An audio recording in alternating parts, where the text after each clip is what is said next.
شيخ قبيله. اي. جت عرب قالت لي نريد نقلك على غير قبيله انه وياهم طلابه. ها. اي. فراح هذا الشيخ للستر. اي الشيخ للستر. اي.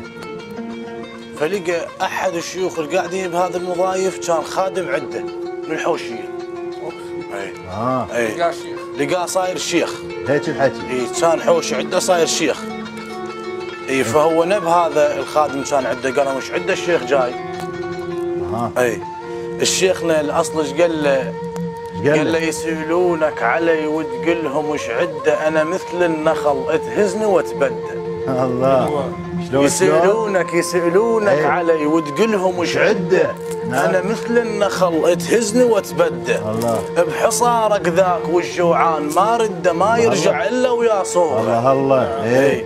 هذا الخادم ايش قال له؟ قال له انا هم شيخ هسه وعد مال هواي. وانا عد العرب هم صر الصاحب راي. وصفه. انسى ايام ذيك البيها وزع ماي. شيخ الوادم هسه تقول لي. هيك. اي الشيخ ايش قال له؟ قال له مو بالمال هي الشيخه هاك وطير اذا مو شيخ ابوك شلون شيخ تصير. نعم. ايه. مو بالمال. ايه. قال له مو بالمال هي الشيخه هاك وصير. نعم. مو بالمال هي الشيخه هاك وطير اذا مو شيخ ابوك شلون شيخ تصير. باكر بالمضايف لو حكينا تحير ما تقدر تعدل خاكيته. اي والله. ايه. هذا ايش قال له الخادم؟ قال له همك شخ وبدل والبس عقالي واحكي السالفه بس تجي ببالي. تعال اشهب مضيف دوم ما خالي ما يفرغ من الحوشيه. اي الشيخ ايش قال له؟ قال له مو بالكشخه كوني عرفك الديوان. نعم. ويطيح لك فصل لوق الجد فلان. الله الله. ايه. مو بالكشخه كوني عرفك الديوان. ايه.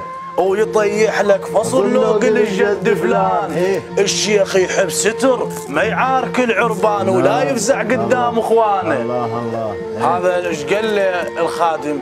قال له ما تنزل قهوته هسه من النار. مفطح قمت اسوي اللي يجي خطار. عباله هيك.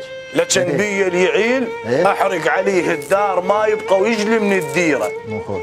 الشيخ ايش قال له؟ قال له اعلمك على الشيخ شلون بي تلوق. ايه. ما احرق سلف لو عد ابن مطقوق. الله الله. ايه. روح اسال اجدادك كنت عزب بنوق والضيفه ترس نص جيوب.